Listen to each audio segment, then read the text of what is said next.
ಮಂಗಳೂರು ನಗರದಲ್ಲಿ ಮನೆ ಕಳವು ಪ್ರಕರಣಕ್ಕೆ ಸಂಬಂಧಪಟ್ಟಂತೆ ಇಬ್ಬರು ಆರೋಪಿಗಳನ್ನು ಸುರತ್ಕಲ್ ಠಾಣೆಯ ಪೊಲೀಸರು ಬಂಧಿಸಿದ್ದಾರೆ. ತಮಿಳುನಾಡು ಮೂಲದ ರಾಜನ್ ಚಿನ್ನತಂಬಿ ಹಾಗೂ ಆತನ ಸ್ನೇಹಿತ ಬೇಪಿ ಪ್ರಮೋದ್ ಬಂಧಿತ ಆರೋಪಿಗಳಾಗಿದ್ದಾರೆ. ನವೆಂಬರ್ 22ರಂದು ನಗರದ ಸುರತ್ಕಲ್ನ HPCL ಪ್ಲಾಂಟ್ ಬಳಿಯ ರಸ್ತೆಯಲ್ಲಿ ಅನುಮಾನಾಸ್ಪದವಾಗಿ ತಿರುಗ್ತಾ ಇದ್ದಂತಹ ರಾಜನ್ನನ್ನ ವಶಕ್ಕೆ ಪಡೆದ ಪೊಲೀಸರು ಆತನ ವಿಚಾರಣೆಯನ್ನು ನಡೆಸಿದ್ರು.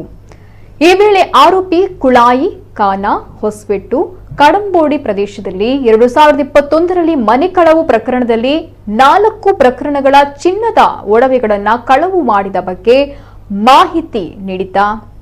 ಆತನನ್ನ ದಸ್ತಗಿರಿ ಮಾಡಿ ಬೆಂಗಳೂರಿನ ಚಂದಾಪುರದ ಕೀರ್ತಿ ಲೇಔಟ್ನ ಬಿಪಿ ಪ್ರಮೋದ್ ಎಂಬುವನಿಗೆ ಸೇರಿದ ಲಕ್ಷ್ಮಿ ಕೇರಳ ಮೆಸ್ನ ರೂಮಿನಲ್ಲಿ ಬಚ್ಚಿಟ್ಟಿದ್ದ. ಚಿನ್ನದ ಒಡವೆಗಳನ್ನ ಸ್ವಾಧೀನಪಡಿಸಿ ಪ್ರಮೋದ್ನನ್ನ ಸದ್ಯ ಪೊಲೀಸರು ಬಂಧಿಸಿದ್ದಾರೆ. ಪ್ರಮುಖ ಆರೋಪಿ ರಾಜನ್ ಕಳವು ಮಾಡಿ ತಂದಿರುವ ಚಿನ್ನದ ಒಡವೆಗಳ ಪೈಕಿ ಮಣಪುರಂ ಫೈನಾನ್ಸ್ನಲ್ಲಿ ಅಡಮಾನ ಇರಿಸಿದ್ದ ಚಿನ್ನದ ಒಡವೆಗಳನ್ನ ಪೊಲೀಸರು ಸ್ವಾಧೀನಪಡಿಸಿದ್ದು, ರಾಜನ್ನ ತಮಿಳುನಾಡಿನ ಕೊಯಂಬತ್ತೂರು ಜಿಲ್ಲೆಯ ತೆಲುಗುಂ ಪಾಳಯಂ ಎಂಬಲ್ಲಿನ ಮನೆಯಲ್ಲಿ ಬಚ್ಚಿಟ್ಟಿದ್ದ ಚಿನ್ನದ ಒಡವೆಗಳನ್ನ ವಶಕ್ಕೆ ಪಡೆಯಲಾಗಿದೆ.